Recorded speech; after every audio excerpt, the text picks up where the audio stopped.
Hello, newsies. Happy holidays. Kate's sick, and I rather than review this movie, my head started to bleed out of my nose spontaneously, and I think my body wants to bleed itself to death rather than talk about this movie.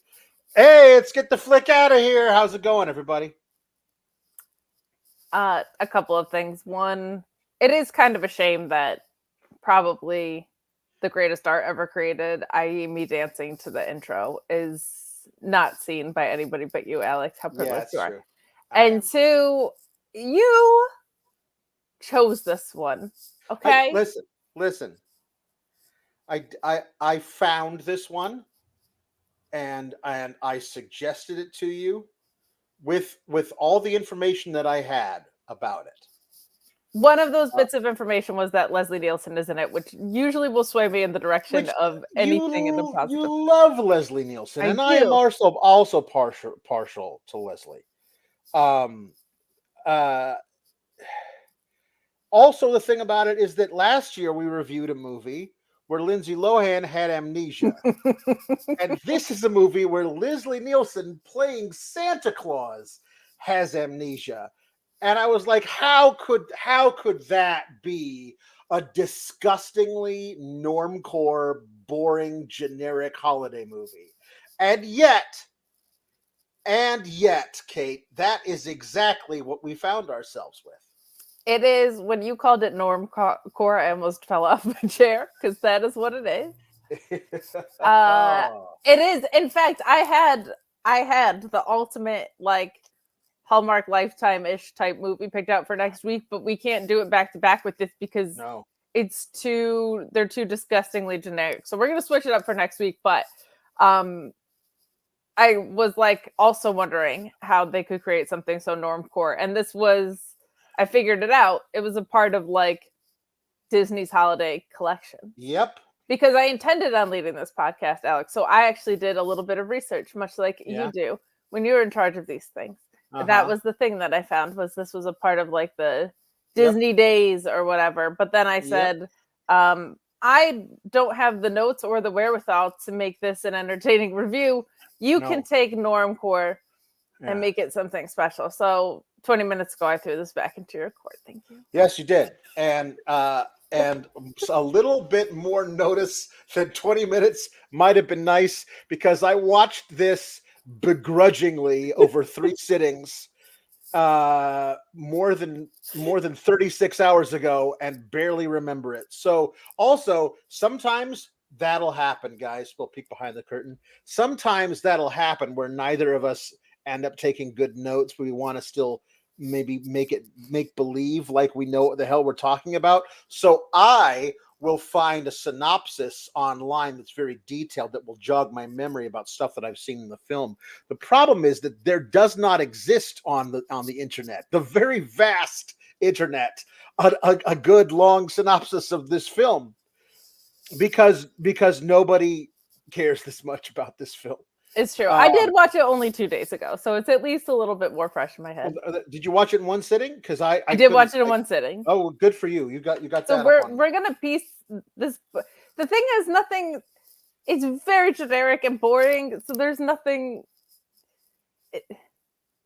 Even if I could recall every line of dialogue, there's nothing entertaining. Yeah, that's a problem. Nothing that doesn't fit into like I've seen some variation of this, and I remember Right. it before, even with Leslie Nielsen in it, which is kind of a bummer. Yeah. Yeah. Um. So, however, I will say the movie starts promisingly down the road to crazy town It does. because um the movie starts with um a an obvious painting of an orphanage, but they say this is a real picture. It's not, and it says it's an orphanage. It doesn't tell us when, but I was like the 40s because the kid inside is like seated at this very it is a well appointed orphanage. Yeah. Like Like it's a beautiful oak furniture and a huge towering stone fireplace, a huge Christmas tree. It is a well-appointed orphanage. He's dressed impeccably well. He is dressed in a button-down shirt and a red bow tie and suspenders. And what we will find out when he stands from the table, short pants. It does feel like he is. It's from the Depression or something. But he says 70s. it is the 70s. It's the 70s. He says he is writing a letter, and it's a voiceover from the child saying, "Dear Santa, you are the greatest. All I want for Christmas this year is a family that loves me and cares about me. Love, Peter Albright of the toothpaste Albrights." That's I'm right. just adding that in later because anytime anyone has the last name Albright, I think of the classic Saturday Night Live sketch where Chris Farley played a guy named Albright of the toothpaste Albrights. And I've always thought that was very funny. So anyway, he's, I don't know, 6. And so the woman dressed all in black, very severe, a very floor-length skirt, like black shirt, cuffs to all the way to the wrist, buttoned up to the top. Again, that's why it felt like it was 1930 something. Yeah, this didn't even feel like a nun that runs an orphanage. This felt like this was different. Very weird. Says, "Have you finished your letter, Peter?" "Yes." "May I have it?" And she takes it, and it's written on there, "To Santa, North Pole," on the envelope. She takes it. "Peter," I'm trying to do as ramrod straight as she is in this scene. "Peter, I just had a phone call from your father." And she says, "Yes? Is he coming to get me?" "Your father believes it would be best if you stayed here." "You mean just for Christmas or forever?" "Forever."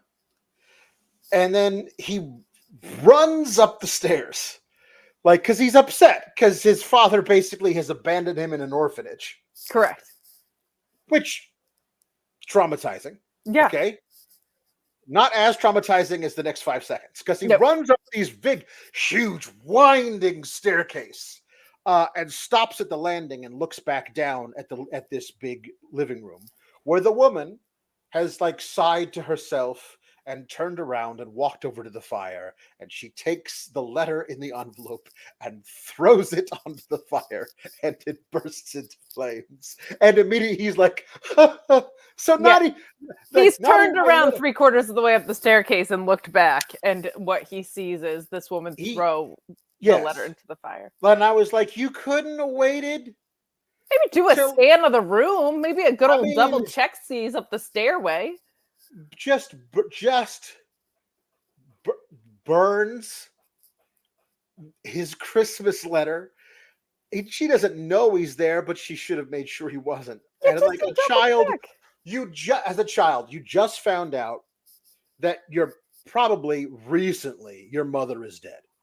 And your father has basically said, "I want nothing to do with you for the rest of your life. Good luck in this admittedly well-appointed orphanage." And then you would "Please, Santa, bring me a family." And listen, when you write Santa a letter, he's got to bring you the gift. But the woman who runs the orphanage, admittedly a well-appointed one, burns your Christmas letter in front of you. And I texted you. We are 1 minute and 41 seconds in, and I am traumatized. What was so amazing too was the conversation between you and I before this was hey, I found this movie, and I was like, you know what? Let's do that this week. We can push this other one till next week, whatever. Right. And then it was okay, I'm gonna start it. I am. You were like, okay, here I go. It was I am traumatized right off the bat. Yeah. Sadly, I was not traumatized further, except for one scene near the end, which was bat guano crazy. Everything Same else in way, I was between, not traumatized further. It's one of the funniest I things would I've have ever- rather been traumatized further than sit through the most generic turn of the Yeah. millennium family Christmas movie ever created. And that's saying something because they made a lot of those. And They as you did, said, and it's the same white guy in every single one of these too. Like it there's 8 different versions of him, but it's the there's same white it's guy. the same character, Yeah. played the exact same by any number of faceless sitcom actors. This guy, Stephen Eckholt, who plays grown-up Peter Albright of the Toothpaste Albrights, he had a recurring role in Friends and The West Wing. And like he was a TV actor. He did constantly working in TV, and they're like, because this is technically a made-for-TV movie. It was made for the wonderful world of Disney. It aired in 2000, as you and I both found out, and so we meet Peter, all grown up. He is the roving reporter on the street for a local news station. In 2000, that would have made him a pretty big local celebrity. He is trying. He is there. He has his camera woman. His camera person is a black woman who has. Yes. She is in a lot of scenes in this film. I believe she has one line. Like, even when she should Yeah. definitely have lines, she doesn't have lines. Listen, because but neither of us really remember these things, I'm not going to do a really good like point by point synopsis of the whole thing. So There later, isn't a good point by point right, synopsis of the whole thing. no. But later in the film, spoiler alert, Santa's elves kidnap Peter Albright of the Toothpaste Albrights and take him hostage in his own news van, which is being driven by his camera woman, who you would think would have something to say about this and does not. No. They do not give her any lines. They get her reaction shots to what's going on. And I thought to myself, is she a functioning mute? Because you would have something. And I remember, no, she did have one line at the beginning of the film Earlier, in yeah. this first scene where he's just trying to interview people about shopping for Christmas presents.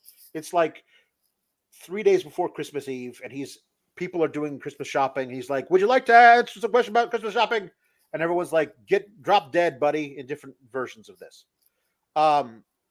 Movie filmed in Toronto. Filmed in Toronto for New York was a big thing, has always been. But filmed in Toronto for New York. A lot of the research I found out was by clicking people who happened to have Wikipedia pages who were listed in the cast. Canadian born. Okay, Toronto for New York. That's all the confirmation I need. And so he can't seem to get anybody to want to talk about this. And he goes back to his editor, the news manager, whatever, the guy like who producer runs guy, yeah. right. And the thing about it that was so funny to me is I saw this guy and I was like, wow, they really wanted William Atherton for this role. William Atherton is a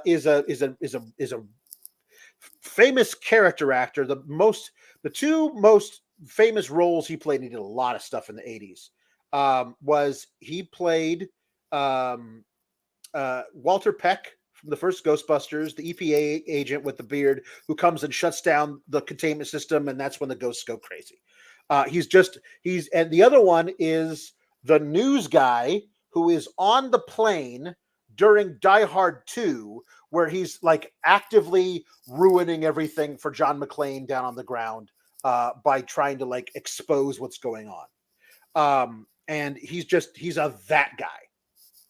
And the guy looks like him and talks like him and is playing the character you would write at this time for William Atherton. And then I looked up who played him, and the guy's name is Ted Atherton. Now, they're not brothers. They are, as far as I can tell, not related.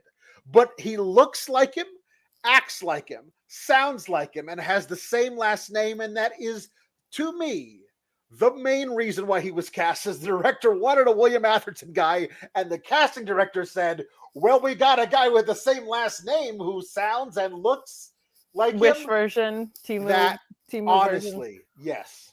That is hysterical. I was like, of course they found his brother, and I looked them up, and they're not related, which is crazy because they definitely are, but there's no way, because that's also not the last name Sullivan, right? Like it's not Smith.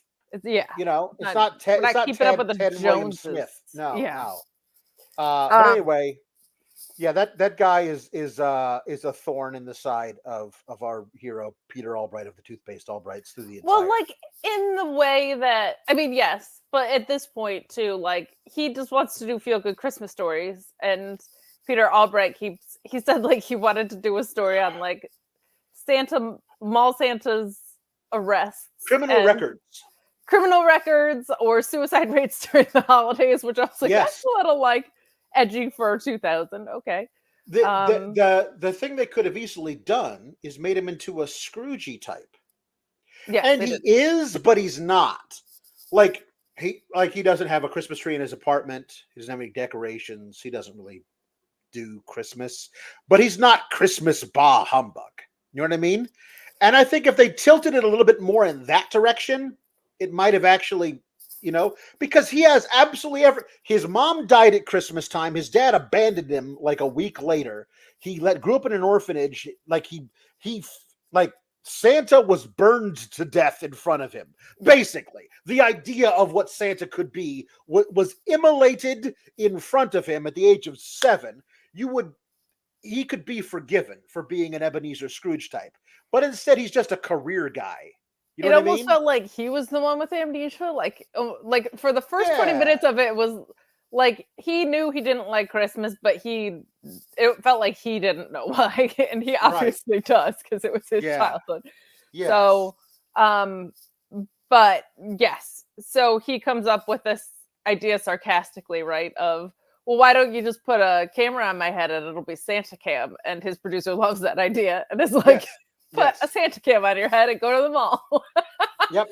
And so he's going to dress up like Santa, has a camera in his hat, and he's going to interview people at the mall while dressed as Santa. And he's interviewing kids around here. Well, the first thing he does is, while dressed up, he obnoxiously hits on this woman who works there, and but it's okay because we find out they're actually dating. But my initial reaction was, what the hell, though? That was my initial reaction, because the initial reaction also of his camera woman was, damn, you move fast. That was her one line, I believe, in the entire movie that they gave to his unnamed black camera woman is, damn, you move fast. She doesn't have a name. We also have a black elf.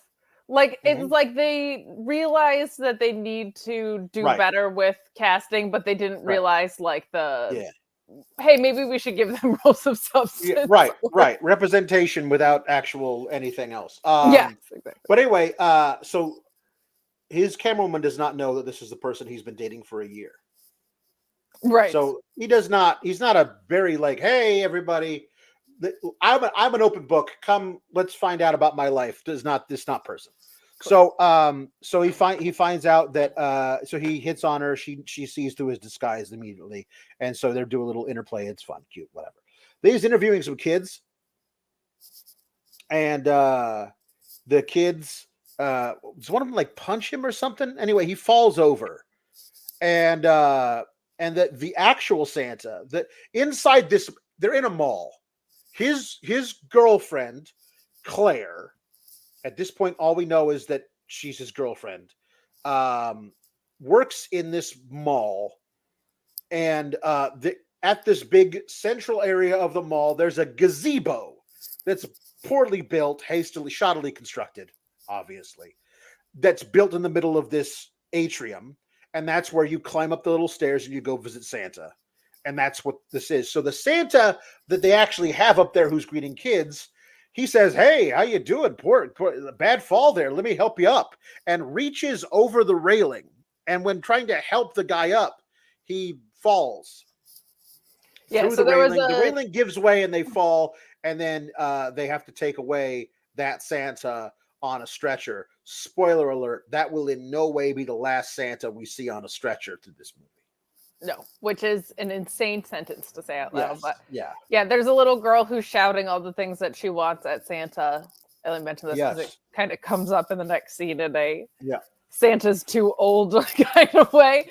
And then there's the kid that's like, is that your real beard? Is that your real nose? And then goes, is that your real stomach? And sucker punches him in the stomach. Yeah, that's what it is. So Yeah. hard. And I laughed. So that's where I'm at on the empathy scale. Mm-hmm. Yes. Well, no, there should not be any for this guy. We find that out throughout the movie. So that Santa has to be taken away on a stretcher because he fell through a railing about a foot. So I Yeah. don't know. Yeah, I'm not sure exactly how brittle that Santa's bones are. But he was a young guy wearing a beard. He's fine. But she's like, we don't. And so her boss, the manager of the entire mall, comes over and is like, we don't have a Santa. Oh, great. You have a new Santa, because this is her boyfriend standing there wearing a Santa outfit. I says, can you please, until I get a new one down here, can you please be Santa? Look at the line for these kids. Come on. Like, how do I want to do it? And then he does it, but he sucks at it and he hates doing it because he doesn't like. Oh, yeah. And crucially, there's a line when those two Santas are interacting, when Peter and the mall Santa are interacting, where he goes, Oh, yeah. can you believe like kids, like people spend hours with them on purpose, blah, blah, blah, blah, Yeah. blah, which I was like, you're saying that to a mall Santa who Yeah. probably volunteered to do this. But that kind of comes back into play later as throughout the film. Yes. Oh, yes, probably does. So anyway, he has to play Santa for a while and he hates it, and they can't seem to get anybody to be the new Santa. The agency, all the good Santas Are taken. are taken. But the agency is going to send some new Santas tomorrow to audition. So he goes to have dinner with his girlfriend at her house, and this is where we meet her son Zach, Yes. who's 8. Yeah, I was gonna say probably about Peter's age when he was at the orphanage, which Yeah, explains about why that. he hates him, I guess. Yes. Yeah, Pete, like, yeah, Zach does not like. Again, this is a common thing. Is the I don't know how to describe it. Popular media was in its divorce era, where like everybody had to be a single parent and divorced and everything. It was a major thing going around because honestly, I believe this. So many Hollywood writers in the 80s were divorced. And so they were like, write what you know. But so I don't know though if dad is gone, left, like just walked out, or they had a protracted divorce and she's got full custody. He's never mentioned. I think Could be there's like dead. this comes with like also the obsession of like making women a career woman. And they were like, well, a career woman would only choose a career if she had to, which would be in the circumstances of divorce. And otherwise, why should she choose that? Her career, let's be honest, is like she's like in command of a mall. Yeah. You know, like true. I don't even know what you would even like when that is. You know what I mean? So it's not like it's anyway. So Zach doesn't like Peter Albright of the Toothpaste Albrights. Does not like him at all. Good radar, Zach. He sucks. Yeah, well, he does suck. But like this is the thing, is it feels like this up until they mention that they've been dating for a year. I thought this has been going on for like 2 or 3 months. Yeah, it feels because it feels like Zach's still in the like getting to know you. I'm not really sure, whatever. And he's also really awkward around the kid and doesn't really know what's going on. And she keeps saying, I don't even know what we are right now. But you should definitely know what you are right now if you're been doing it for a year, and also neither of you is 22. You know what I Right. mean? Like you're both in your late 30s. Like You there's have a a kid kid. involved. Yeah. Like you should know by now if this is going to be a long-term thing. But because also there's this wonderful like just swath of he's a guy, so he's afraid of commitment, obviously thing that was just around in pop culture forever is that all guys don't actually want to get married. Well, all good looking guys too, Right, especially. right, Yeah. right, Because they have options. right. Well, sure. But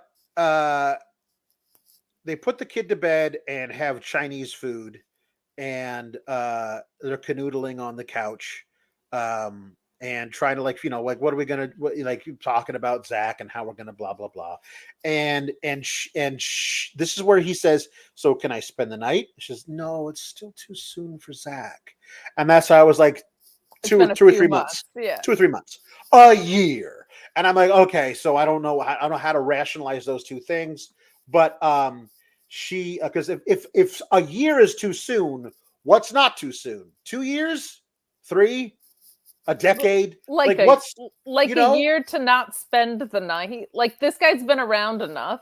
yeah, Um and then he says, "What if I'm gone by morning?" right, and she's like okay, sold, because that's a thing that really gets the women really Love that. excited. Love Yeah, that. could you sneak out while I'm asleep? Is it like that's a thing like Swoon. on Tinder profiles.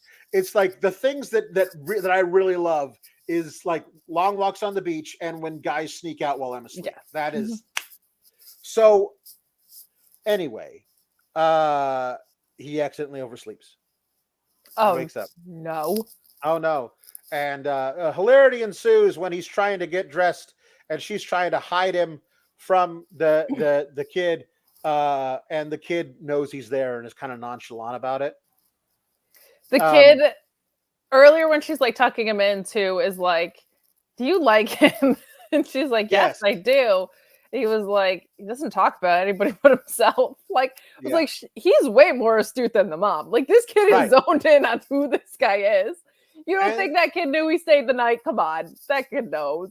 and then also like he like doesn't even see the guy but knows he's there like in the hallway waiting to cross through an open doorway to like get to the exit of the apartment. But he says, "You might want to tell your friend not to forget his Santa suit." Tell your friend feels like it's some guy she brought home from the bar, It really does. as opposed to a guy I've seen around for a A year. year. Ah. That's so funny. So anyway, he Also, he just like gets a nice little sarcastic, like, "Tell your friend." I was yeah. like, this kid rules at this point. Yeah, yeah. So now this has been intercut for a little while with Santa, because this is where the whole thing changes. So to introduce Santa, Leslie Nielsen, uh, with a pretty good looking fake beard, white hair, the fat suit, a Yes, number he one. looks good as Santa. That's not He the looks issue. good, and also like as later through the thing is like, oh, he was born to play this. Yeah, Like he's really good at playing sweet old man. he Like is really good at playing sweet old man, like and also like his comedic timing is so good when you see him in other stuff that like seeing him in the more sincere scenes, and also you don't realize like the timbre of his voice even yeah, like for something like this is like it's very endearing, very yeah. endearing. So he's he I don't know, He's feeling around his Santa suit and he finds yeah, the he's wearing a letter. Santa suit and he says, "Hey, what the hell's the number? What's the I don't know." Tommy Davidson from In Living Color plays the head elf. And there's only one other named elf. He's the other guy whose name is Rupert. He's the fat one and the dumb one who tags along. There are other elves that you see throughout the movie. None of them ever speak. So it's a weird thing. Like, do you have a certain number of people who you had to like keep on the under fives so that you don't have to pay them anything. Felt that way. Probably. Yeah. Felt that way. Anyway, so he's talking to Santa. It's like, hey, when was the last time that you would think that I had worn this suit? Says, judging from the flared cuffs, I would say early 70s. So, like, he's got all these suits from different eras. He happened to pick out one he hasn't worn in 30 years. Is a weird device to get to. I found these letters in one of the pockets. That's really sloppy. Who knows how many more letters from different decades are in different Santa suits all the time? There. By the way, there's no Mrs. Santa. No Mrs. Claus Like in this. no Mrs. Claus. There is, because he mentions her, but we never see her or get any indication of how she feels about how her husband has gone missing. But that's a weird one. There could have been a really fun thing with like Mrs. Claus being like, we have to find him. Says, all right, I'll send out a search party. Well, you're not going without me, young man. And then you could have Mrs. Claus come with the whole thing, and her in the world, like getting to see different things would be kind of cool. And she's going to go for a spa day and everything. You'll find him. It'll be fine. She insists on coming, but having other cool things, a shopping spree and all this kind of cool stuff she could do while she's out there. There is a good movie in the bones of this, but they decided not to make it. No, as is the case with this. So he says, you know what? All the letters we've gotten, for how long? Not one single thank you letter. It just seems like everything's all the computers and emails and everything's, nobody really cares about Santa or Christmas anymore. You know what I think I'm going to do, Tommy Davidson, head elf? I think I'm going to go for a little drive. Yeah, so we get a boomer speech of the letters from the 70s. They were sure simpler. Kids wanted a bicycle or maybe something for their Nobody sibling. Wants to work anymore. Yeah, it was a little bit of that. These damn kids with their avocado toast. They don't. I did appreciate what was cute, though, was he did say everything's a special order now, which I liked, because that like also was like they're strapping out my workforce a little bit. I thought that was like a cute little touch. But yeah, the rest of this was very, they've lost the spirit of Christmas. Yeah. He decides to go for a drive. Yes. Which is just him getting in the sleigh with the reindeer and going all over the world, but not delivering presents. Again, this is like 3 days before Christmas. And this seems to be a normal thing for the head elf to like, yes, he does this all the time. He doesn't have a problem with this. Does not seem special. But to me, it feels like I've never seen a movie that posits this as a possibility. And of all the Santa tales, the idea of Santa might take the sleigh down to the corner store to pick up some milk, like isn't the sleigh reserved for that one night a year thing?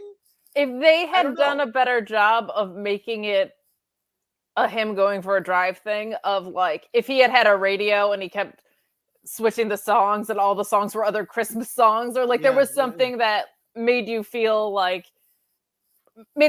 how you really do it when you're like, I'm just going for a drive, I need to clear my head. If we had that moment with him more of a little bit more of the feeling that you have with that, I think it would have read a little bit better, but that's not what anyway. Really he just goes for a drive because he has to for the movie to work. That's literally it. For plot. Yeah. And he's like, all right, we've gone far enough. Let's head back. Oh, dark clouds. That means a white Christmas, but it also means lightning. And a thing happens here that if it was a possibility, you would think it would have happened at least a dozen times before. Because, like, there's lightning nearby and it spooks the reindeer and he falls out of the sleigh. I was worried he was going to turn into a Frankenhooker, to be honest. Yeah, honestly, because lightning is magic. He falls, I'm going to conservatively say 20,000 feet in a free fall. That's fair. I mean, he's probably actually closer to 40,000 feet. He's above where airplanes fly. Like he falls a ridiculous amount of feet through the air. No parachute, no nothing, no protective gear. He happens to land face first on the hood of Peter Albright of the Toothpaste Albright's car as he's leaving from being parallel parked in front of his girlfriend's house. And he's looked out like behind him, so he doesn't actually see it happen. So he thinks that he like accidentally somehow ran over a guy in a Santa costume. So they bring him into the house because calling 911 is not a thing. That would be ridiculous. And they like just plop down this guy. And again, if he's entirely unconscious, Leslie Nielsen in the Santa suit, like the fat suit, Leslie Nielsen outweighs this guy by, I'm going to say conservatively, 70 pounds. And that guy got him up several flights of stairs to his girlfriend's apartment in this, no problems at all. Peter Albright is on the gas for sure. And so he maybe he is Santa, says Zach. Zach. And don't you know Santa's not real? And then Zach, no, because they can't say that yet because he's still young enough to like. We can't say Santa's not real. We have to say this obviously isn't Santa. Santa's at the North Pole, preparing for Christmas in a couple of days, right? So that's this weird little tap dance they have to do through the entire film of like, no, Santa is definitely real, but he's not this guy. Yeah. Cannot be him. So this guy plummeted 20,000 feet minimum through the air. No, he did not explode like a giant sack of juice. No, because like, Christmas magic. Yeah, because Santa's bones are made of adamantium. I don't know, like what I don't know what any of that how that works. They're made of Christmas magic. He's fine. He's fine, except for the fact that he wakes up and he doesn't know who the hell he is, or doesn't even know. Not like. Excuse me. Pardon me. Unlike Lindsay Lohan, they don't make him do a bunch of chores immediately. Right. He doesn't even know like what Christmas is. Who is this Santa Claus you speak of? He doesn't not only does he not know that he's Santa Claus, he doesn't know what Santa is.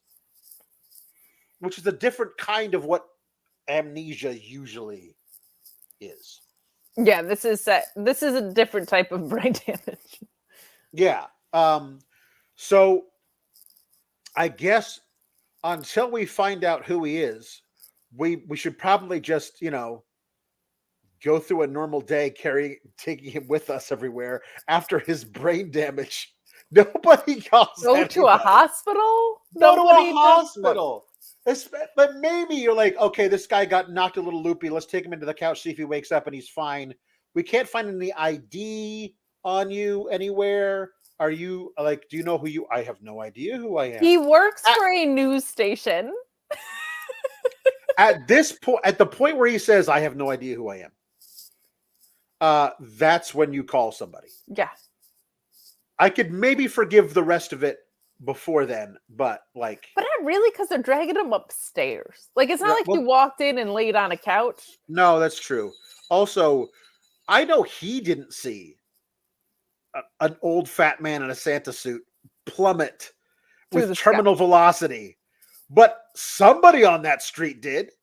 Like, if you look at that scene, people are walking up and down the sidewalk. Somebody saw this thing come down and didn't. And it was fine. Hella through the air. We also did have a scene. I think the sequencing of this was like my favorite because we have a scene that establishes that they've been dating for a year and that they have a very ill-defined relationship. Yes. And Claire tries to bring it up and is like, well, what about Zach? And he like half-heartedly is like, send him to boarding school and jokes in that way that people aren't joking at all. Yeah. But I just love that we cut from basically ill-defined relationship conversation to now as a sort of couple we are carrying this Santa with amnesia man around. Yeah, It man. rules. Like They that. That's like the. I feel like when you have ill-defined relationship of any kind, the next thing is like they go through a test to test the true strength of their relationship, right? And the test that they are facing is Santa with amnesia being carried around throughout their day. they Amazing. do like educated guesses. He's wearing a Santa suit.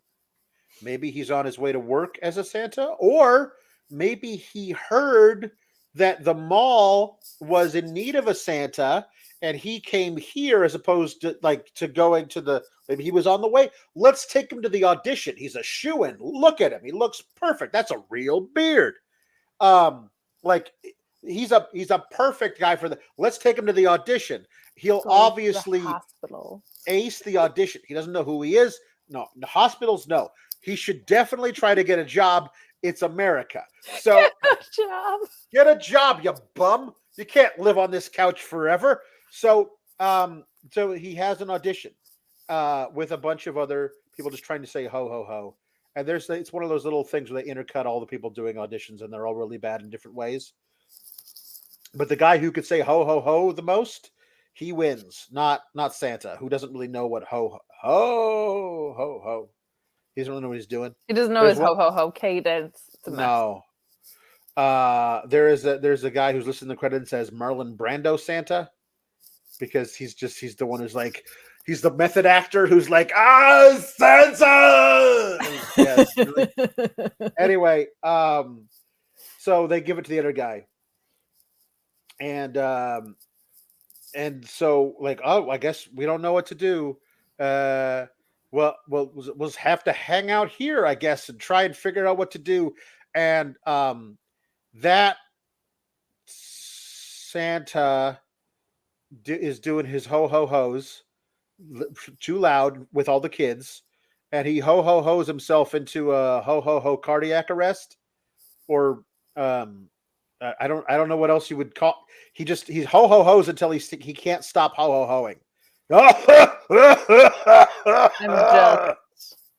And he has to be carried away in a stretcher. Like, how many Santas on stretchers and how many traumatized children? Oh, so many children. Like, the opening scene is the most traumatic one, but like, then there's a Santa who's found out not to be real, and then there's the Santa who has to get carried out on a stretcher because he fell down. Uh-huh. And then there's also the Santa that ho ho ho's himself into cardiac arrest. Multiple Santas who are talking to kids, like, get up from, like, there's one kid they take off their lap. There's a continuing line of kids right there. They get up and take off their beards so they can talk to somebody. Yeah. Like right in full view of all the other kids. What are we doing? And to your point earlier, there was definitely at least one child that saw Santa plummet through the sky. Right. Oh, at least. Onto the hood of a car. Yeah. There's no way that there wasn't one. I'm thinking all the kids in this town are traumatized and also smarter. Like, they got smartened up way too young and toughened up way too young. Right. This next generation of kids is going to be out for something. So because that Santa's gone, now they decide to give the job to Leslie Nielsen, at least for a bit. And he what happens? Is this where somebody else falls through the railing? Like, there's that railing collapses like 4 or 5 times in the movie, but he sits down in the Santa throne, and all the lights light up, and there's like hosannas and hallelujahs and stuff. But then there's a guy like who's the janitor who's like, oh, it flipped a breaker here, and now it doesn't do that anymore. So like we thought it was like the Christmas gods saying this is the real Santa in the mall, but it's not. It was just a breaker that was loose or something. I don't know. It was weird. It was weird. I wish I could remember. But yeah, there's just like Santa destruction all over the place with this thing. Right. And was this before or after we get the elves with the security? I think they come after there's the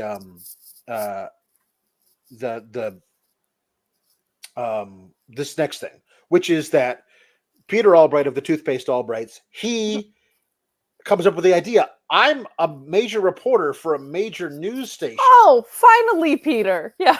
Oh, it's a perfect idea. He goes to his boss, not William Atherton's brother, Ted Atherton, and he says, this is perfect. He looks exactly like Santa, but he's obviously confused. He doesn't know what he is. Somebody's got to know who he is. So we're going to do a human interest story, and perfect timing. Obviously, someone's going to come forward who knows him, who's missing this guy, and we're going to reunite him with his family on Christmas. It's going to be a ratings bonanza. We're definitely going to beat Channel 2 and Channel 9. This is going to be a huge deal for us. And he's like, you're right. What a fantastic story. Let's do it. So then all these kids are lining up every day to come see this Santa, and they're doing an interest story and trying to find people who are coming to say, hey, I know him. And one woman is looking for an alimony check. Doesn't matter if he doesn't look like her ex-husband. Another guy is obviously like, we're twin brothers. I mean, not identical or anything. Is there a reward? And there are people who were looking for this thing. And then there's one couple who are like, doesn't that look like Grandpa? It's been 10 years, but I mean, that could be him. And so they call up somebody to try this, find out. There's also an old folks home, which I thought was a really funny thing. Yes, where it was like this one cute. guy who's like, there's an old guy and an old woman watching TV. He's like, isn't that Ira? No, that's not Ira. But it looks like, and there was another guy, an old guy in the sitting in the background who had a white beard. And this is what I wanted. He says, isn't that Ira? No, that's not Ira. Ira's dead. And I wanted the guy in the background to go, I'm Ira. And I and I was like, oh, it's just, yeah, you could have given me you just missed a great joke. But anyway, so they're trying to find out who this guy is. This is all now where the thing is. They've somehow low-jacked the sleigh to this spot. The sleigh, they also found the sleigh, and they found the reindeer. The reindeer are like now being like, have just been like, I don't know, conscripted by a local Christmas tree farm to like just hang out and like, hey, pet and feed the reindeer. And they're just there. Get to work, reindeer. And the sleigh landed somewhere, and now that's being on display at the mall or whatever. So the sleigh's there. And so like we've isolated it to this area, and on the giant map, it's just like New York, obviously, is what it's supposed to be. And so like we're gonna go find Santa. And I guess there's not a backup sleigh or any other way for them because they just travel commercial. And which is a fun little scene though. It is a fun little scene that made me lose my mind. Of course, yeah. Because that's not okay. This does predate this does predate 9/11, but I just don't feel like these people dressed up as elves with the ears and everything. And like, so what's your name? What the hell is the Bobby? I don't know what his name is. Bobby who? You don't need to know. Immediately jail. I'm sorry. What is your name? Person coming through customs.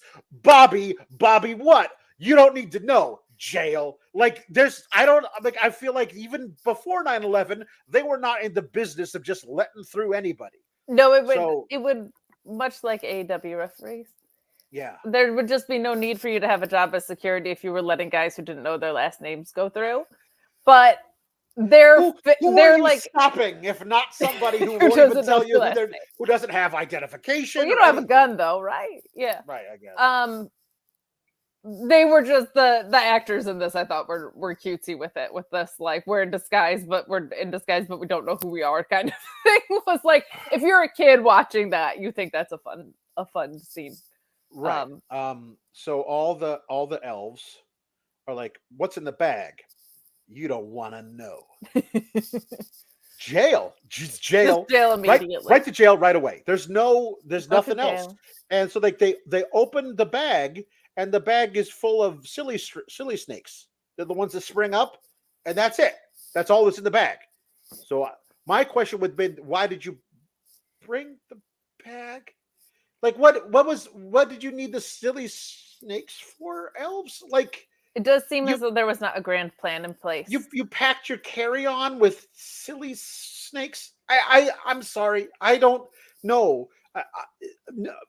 On both sides of this thing, security needs to be more secure. Elves need to actually have prepared for this, have fake names.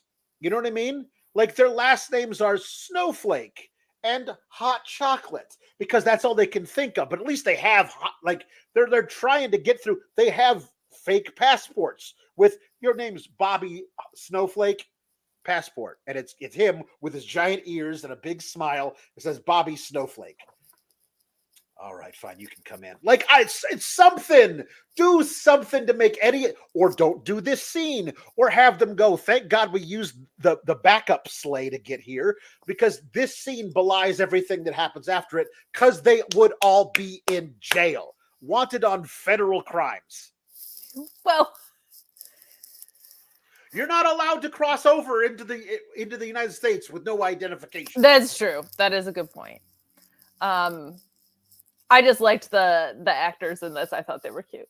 They did a very good job with a completely nonsensical scene. It doesn't make sense. The silly snakes were a bridge too far for me too, especially because why are they your security blanket, or why are they a part of your grand plan, or any of that? And also, you can bring silly snakes on the plane, right? Just don't annoy the other passengers with them. The right? second bag that they open, what's in this bag?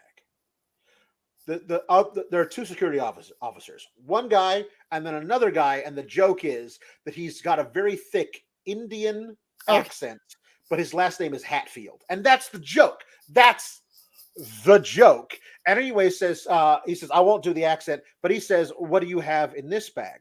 And Bobby, Tommy Davidson from In Living Color, says, various toiletries, other sundries, and he reaches into it, and comes out with chattery teeth on all 5 fingers and can't get them off. And their response is not jail, but their response is go right through. Just I don't want to deal with you guys anymore. Which now you're just letting loose a bunch of psychopaths with chattery teeth all over New York City. It's the holidays. Think what could happen. I mean, you know who else uses teeth running amok through? You know who else uses chattery teeth for mayhem and mischief? The Joker. Now, we don't have Batman, but now we got a bunch of Jokers just out there running wild. It's terrible. Right before Christmas. But hilarity ensues when they look for him all over the place. They find the little LoJack thing inside the sleigh. They can't figure out where he's gone. Why doesn't he keep the LoJack on him instead of in the glove compartment? All this stuff. Blah, blah, blah. Santa is trying to like, I have no place to stay. Well, they'll stay with me in Peter Albright of Toothpaste Albright's apartment, which has no tree, no time. And like, you know what I would like? I would like you to teach me a Christmas carol. And they set up he lives in a very nice 1-bedroom apartment with a huge loft. Why do I know it's a 1-bedroom apartment? Because Santa sleeps on the couch. And he says, I want to teach me a Christmas carol. And the Christmas carol of all Christmas carols that he teaches him is up on the house, dear reindeer paws. Out comes good old Santa Claus, and like down through the chimney with old Saint Nick. Ho, ho, ho, who wouldn't go? And so now the funny thing is that now that he's taught Santa one Christmas carol, the only one he knows, is he sings it through the entire night.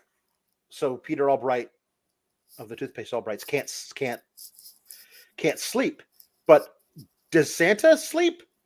Because if he's singing the song through the whole night, he's not sleeping either. But he's bright-eyed, bushy-tailed in the morning.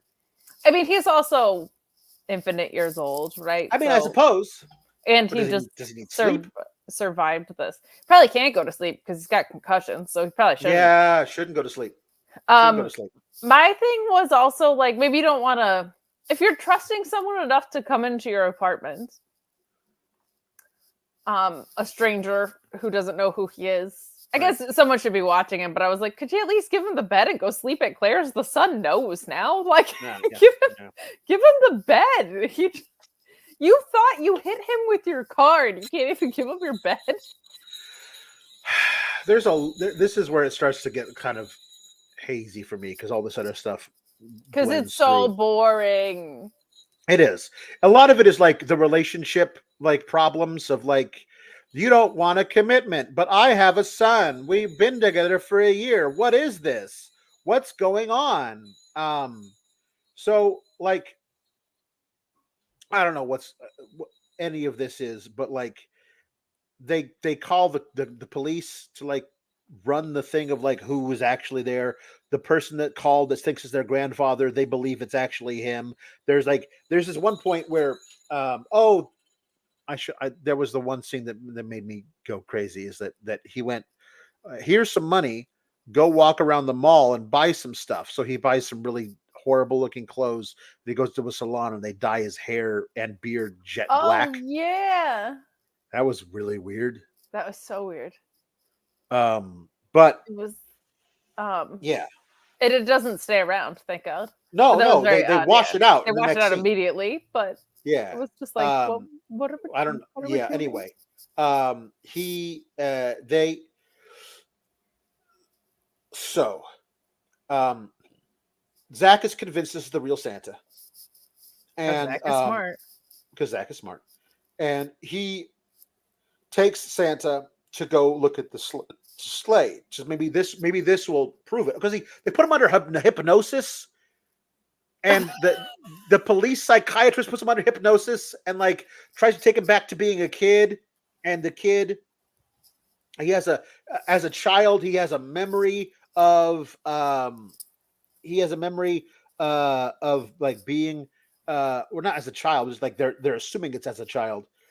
There's animals, horses, maybe, which is not how. It's not how like recall works under hypnosis. You know the thing. You're not like making guesses as you're recalling Yeah, it. not under hypnosis. Yeah. No, like under hypnosis, like I'm at home. It's dark and cold. What are you doing at home? Feeding the animals. What kind of animals? Horses, maybe. That's not how. Like, who's calling you? A woman's voice. Your wife? Maybe. What name is she using? Nick. So okay, so that like they start calling him Nick after that. But anyway, like after this, she wakes up from this. They're trying to figure it out. They're just trying to get him reunited for the big story. Zach overhears this and is really angry. Doesn't like Peter. Claire has to go and deal with something in the mall. So then Peter's not paying attention. So Zach and Nick, Leslie Nielsen Santa, go and look at the sleigh to try and like jog his memory or something, but that doesn't work. And he sits in the sleigh. And other kids come up and they want to sit on his lap and all this kind of stuff is happening. But Peter loses track. Finally finds the sleigh with the kids. They're transporting the sleigh to a giant toys galore toy store across the city. So blocks away. Peter and Claire break up because he like won't let Zach into his life, and then they both end up at the toy store, right? And then Zach is climbing into the sled. Yeah, that's later. That's later. Sorry, that's later. No, this is because they. It's so boring. It is so boring. The people who think it's the grandparents, they've sent in a photo of this guy from 10 years ago. They do not show us the photo. The photo would ruin this whole thing. Like they have a photo, like could be him. I mean, this is from 10 years ago. We had our computer guys do a little mock-up, add a beard, add 10 years of age. I mean, it could be him. It's definitely not him. We find out who the missing grandfather is later, and he and Leslie Nielsen look nothing alike. You could have hired a guy to play that part who looked a little like Leslie Nielsen. At least had a similar face shape or a similar sized nose. No, it could have been me or you. No, it looks nothing like him. It could have been Tommy Davidson. Tommy Davidson looks more like Leslie Nielsen than this guy they found to play the guy who looks exactly like Leslie Nielsen, so much so that his own grandkids would be confused. Anyway, they say that the guy who's missing is Nicholas Engel, Nick, right? Engel, from Norway, where it would have been cold, grew up on a farm, horses, 40s. Oh, part of the other dream he was having in recollection was he feels like he was falling from up high. He was flying, but how could he be flying? Well, he learned how to fly a bomber in the Air Force in the 40s. Obviously. All of it checks out. Obviously, he's this guy, so they bring in these people to reunite him, and he's like, "Hey, you must be my family, I guess." Hug, hug, hug. And I'm like, "Great, we'll take you back home. It'll be wonderful." And Nick Zach is broken up about this or whatever. Oh no! Before that, the actual best scene in the whole movie, honestly, is Peter having a heart-to-heart with Santa because they both have a nightmare. Yes.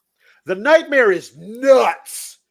The nightmare is absolutely bonkers. Both guys having a nightmare intercut with each other, like it's the most daring filmmaking in the entire film. Like all these cool angles and lighting, and like the woman who like your father's not coming to get you. And it's like cut in between like child Peter and adult Peter sitting like a child at the table, and he's having a freak out, and like the fire and the thing explodes and everything. It's a really cool dream sequence. It is nuts.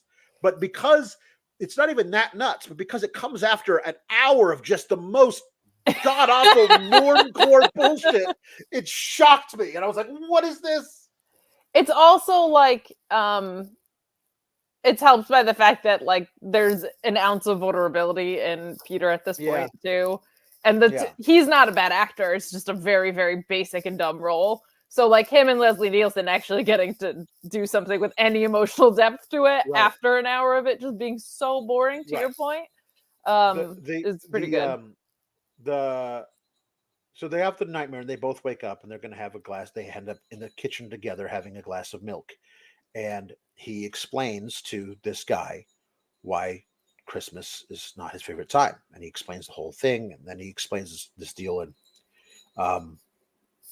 this Leslie Nielsen is just so sweet and gentle and kind, and it's this really wonderful paternal. Like it felt very really, like when I had a nightmare.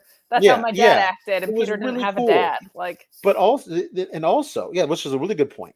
But Denise is like, and then I watched her sister Greta take the letter I wrote to Santa, and she burned it in the fire. And then Santa goes, "Sister Greta, was she Scandinavian, Danish, maybe? I don't know." I only ask because in Scandinavia, the custom is to throw letters to Santa on the fire because they believed that the smoke would reach the North Pole faster. And and all of a sudden, the traumatized thing for him changes his entire worldview on what that was and what Greta was doing for him, as opposed to not caring at all about him, was that it completely changed it. And you could watch this guy go, "Oh, whoa, okay." Just how do you know that? How do you know so much about Santa? I was like, I don't know. It's so sweet, and it was very really, sweet. Really sweet. It was very and sweet. Even the like best. The lighting in this scene, and like the fact that they're just sharing this over like a glass of milk, and it's really like the only thing that is well done with some effort behind it, but it's kind of the key to the whole movie. And there's like, I've had moments like that where just like a perspective shift completely undoes some emotional thing that you were connected to or whatever. And I actually thought he did a pretty good job of like having that realization of like, oh my God, that's like something I've defined myself by in my entire life. And it could mean something completely different than what I interpreted it as. Like that all played out very, very well. So he also basically convinces him to think about, like, you'd be a really good dad. You would.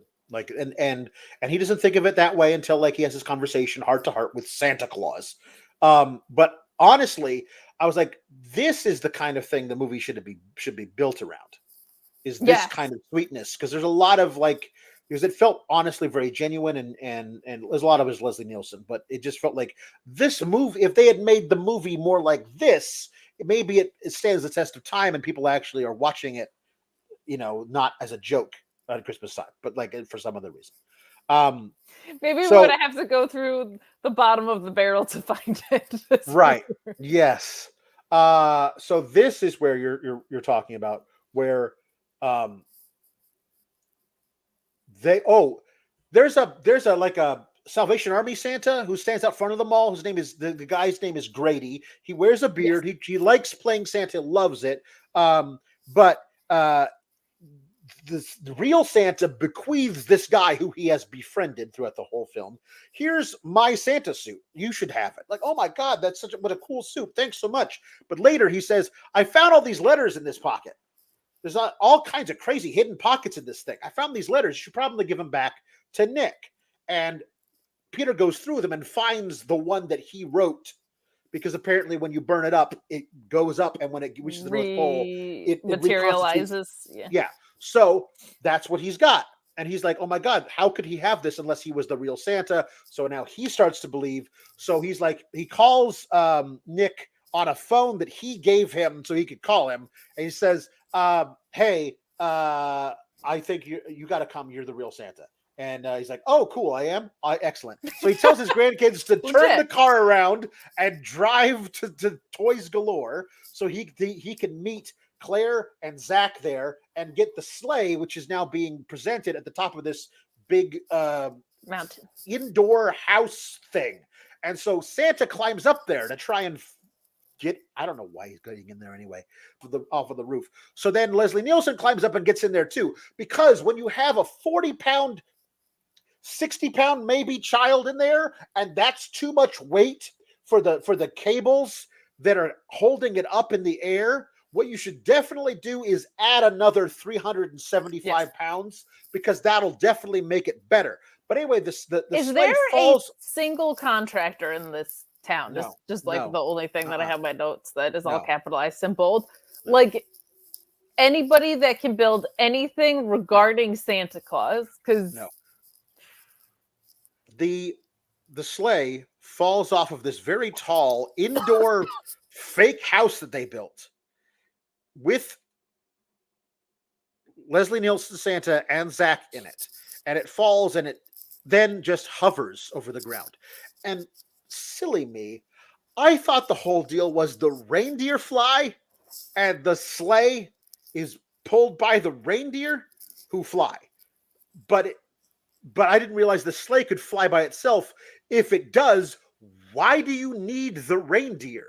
Because it was the reindeer that got spooked by the lightning, and the sleigh would not get spooked by the lightning. You don't need the reindeer at all. Honestly, you don't even need Rudolph. Pop some headlights on that bitch and just go. You don't need any of that stuff. Well, the sleigh flies by itself.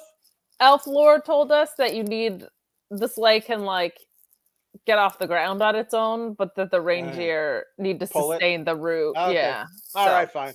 But that was justified 30 years later, right? Or 20 years later, or whatever. So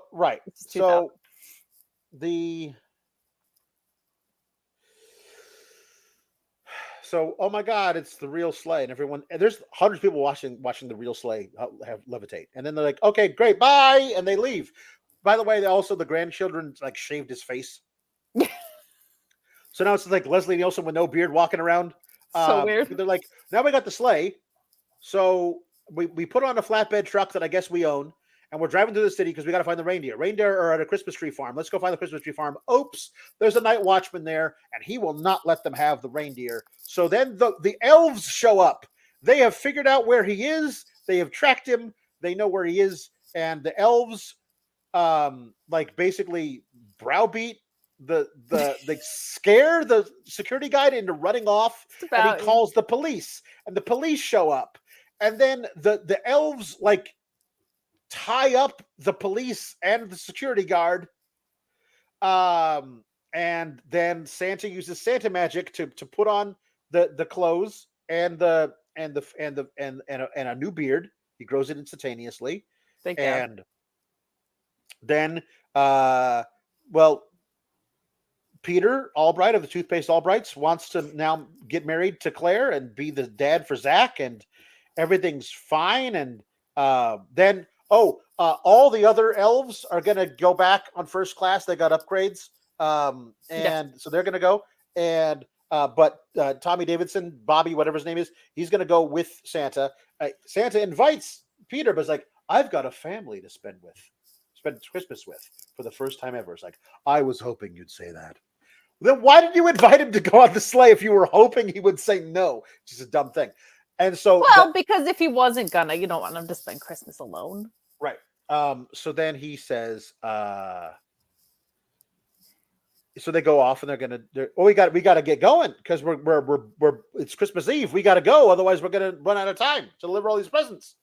So they're driving away, and Bobby or whatever says, "Hey Santa, I got 2 words for you.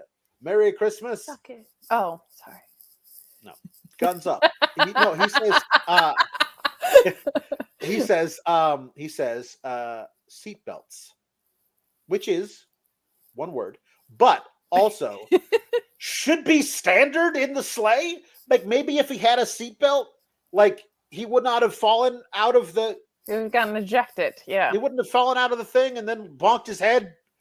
Whatever. So design flaw for sure. Yeah. So there's your end of the thing. Oh, the guy in the